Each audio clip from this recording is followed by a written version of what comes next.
The executive director of Black Lives Matter, by the way, over in Oklahoma City, has now been charged with wire fraud and money laundering.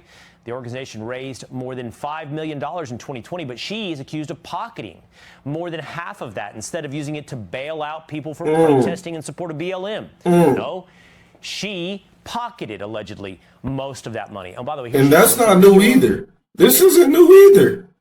Nobody remembers whenever Black Lives Matter, the people who took over the whole country had signs on NBA courts and had the NFL had put on there no end racism, everything like that. And yeah, what they were saying, Black Lives Matter, all that stuff, it was a great protest for all black people. Sure.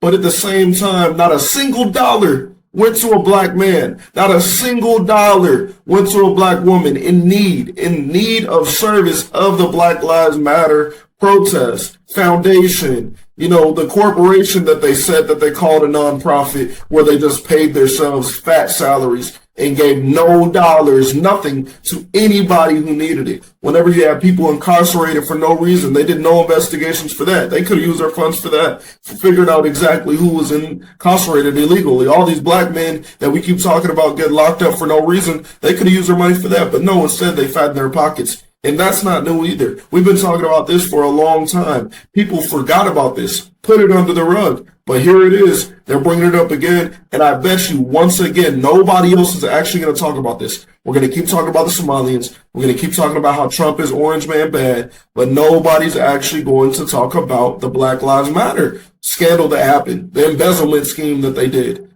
This is insane. And this is something that affects our community the most. But I guarantee there will be very little black people speaking about this at all because they think that it'll tarnish our image, when in reality, we need to stand up for ourselves and make sure that everybody knows we're not the ones to be played with. You're not going to play with us, take all our money, and then not even help us. You use our name and likeliness and not even do anything for us. We need to let them know we're not the ones to be played with. And until then, we're always going to be in this situation.